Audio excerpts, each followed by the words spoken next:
Let's see, let's turn that back. And I'm getting a little tired of that red clay, so I'm going to go to, let's just go to a matte cap gray. Yeah, that looks pretty good.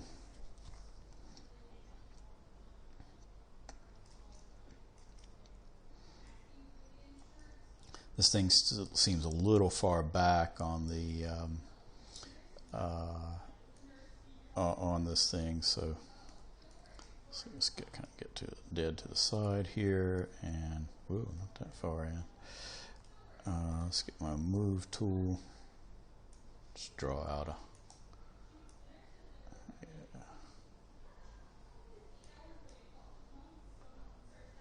little better.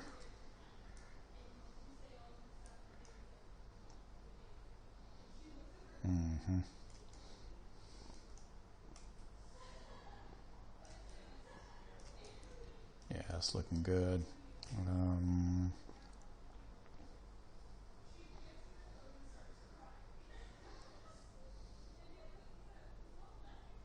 Switch to my move tool, which I think I still have activated. Let's see how move a little of this in. Yeah, that's looking good.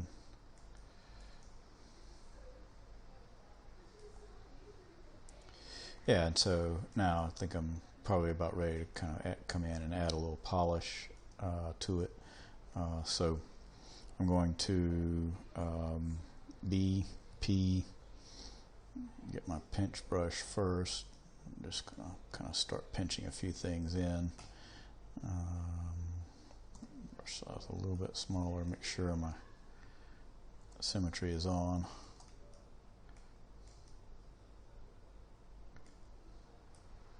Ooh, strength is way too high.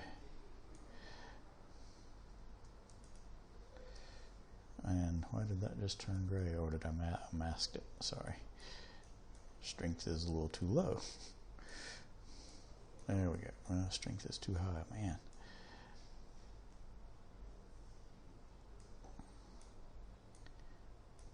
Alright, that's starting to get it. Yeah. Just want to kind of create some edges, slight edges to things.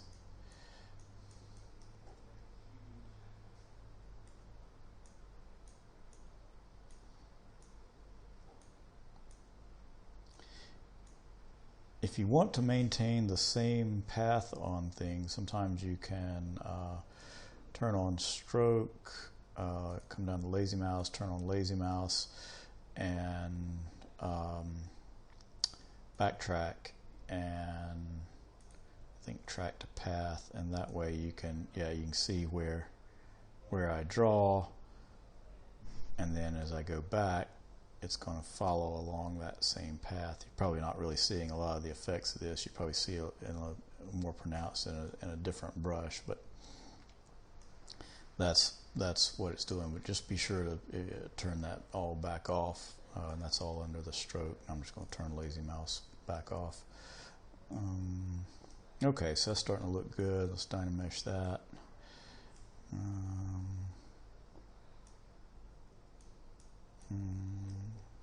Still a little strong in places and not strong enough in others.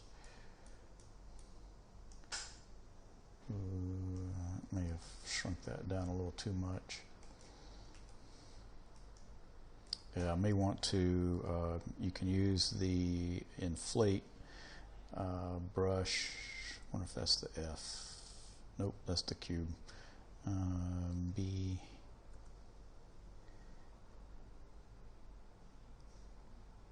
Inflate. It was an N. Strength's definitely too high on that. There we go. Yeah, kind of inflate things back out again.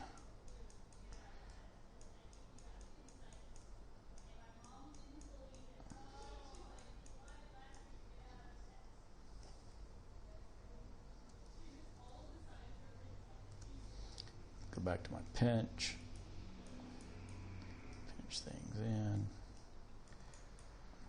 Just dynamesh it. Yeah. I think I need to think I need to go up just another level in the Dynamesh. Or if this thing is kind of close to where I want it, I could just go ahead and no, because I'm going to come back and Dynamesh things again. So let's see if we can run that up. And let's see, not really getting any love out of that. I may actually have to draw this back out again. Let's see if turning it off, turning it back on. Nope. So yeah, I think what I'll need to do is could probably just go ahead and do make polymesh 3D. Now it's going to make everything look like it's disappeared, but that's okay. I can just come back in and click on append and look for my look for that extract and make sure that that's in there.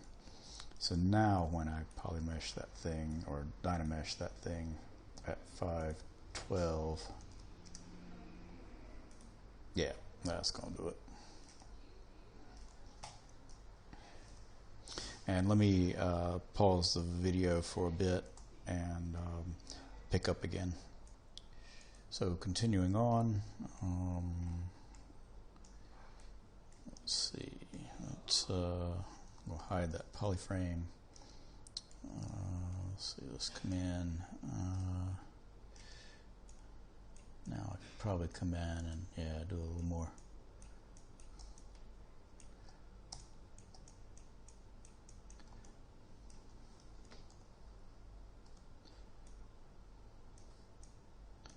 A little more accurate.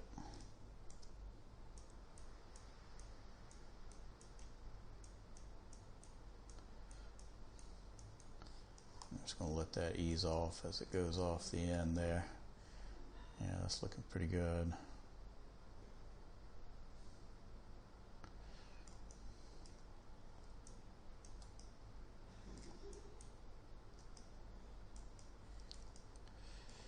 And let's see, actually want to smooth that part some.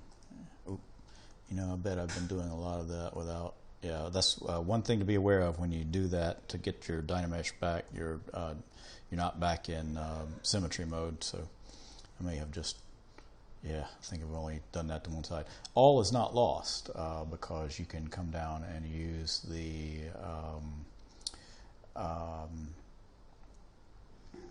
under modify topology. You can mirror and weld in X, and let's see what we get from that. See if that got the crisp side or the. Yes, it did. So if it doesn't, if it gets the opposite side, they come down and mirror it in X and then mirror and weld.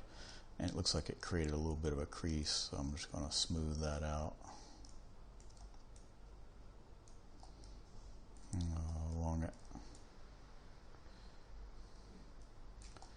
Okay, it's looking good. Let's see, let's make sure Dynamesh is still on. Yep. Use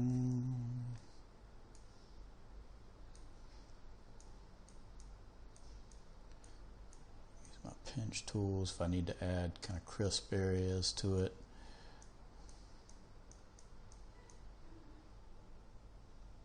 Yeah, that's looking good. Use the smooth where I don't need any.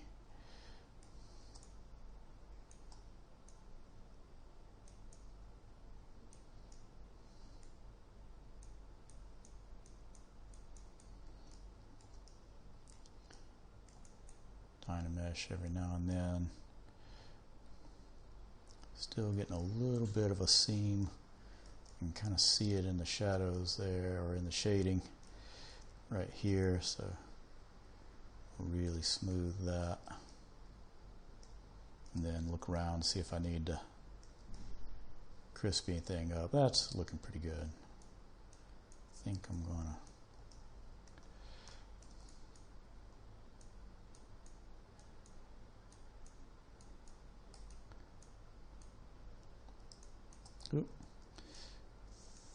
I think that's about got it.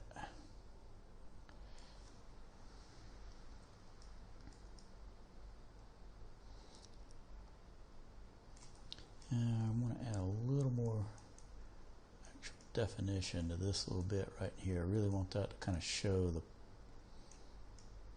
surface change there. Yeah. Take my intensity up just a bit.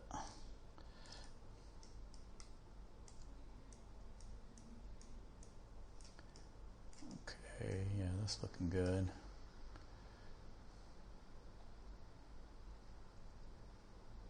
And I could spend more time on that, but I think this is good. So I think it's time to start putting in the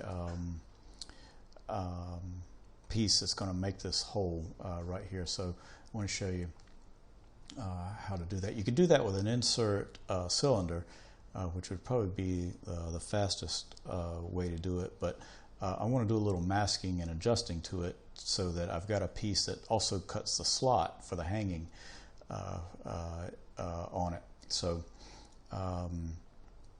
to do that, I'm just going to append a cylinder to this thing. So let's come down to append and cylinder 3D, and it's going to look huge, so we're going to have to do a little bit of make sure you're on the cylinder. You're going to have to do a little bit of sizing with it. So let's size it down quite a bit.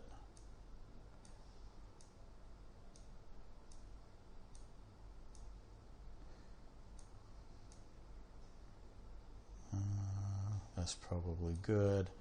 And let's see, let's offset it in Z until it starts to get kind of close to where we want it. And then let's see, if we rotate it in rotating it in X, do it. Yes. So let's undo that and just type in 90. And let's see, let's offset it some more.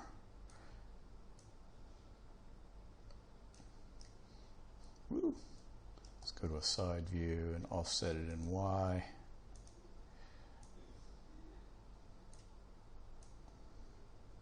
Okay, that's starting to get there. And when I come back, I'll work more with this. Moving along, let's see, let's get rotated around.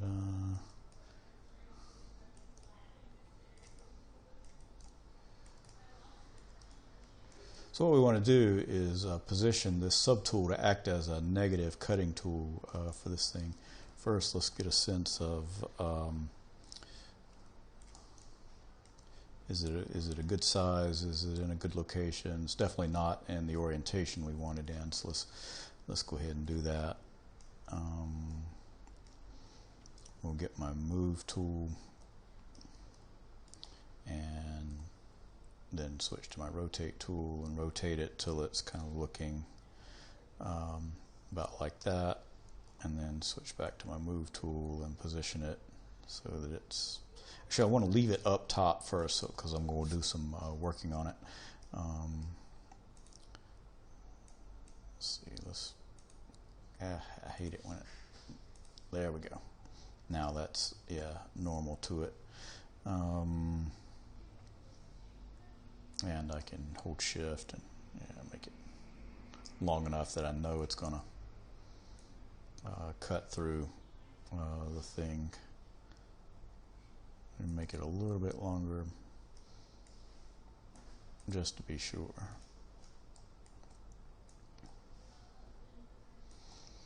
Okay, and then now I want to switch to, let's see, let's switch to, actually, this thing would probably work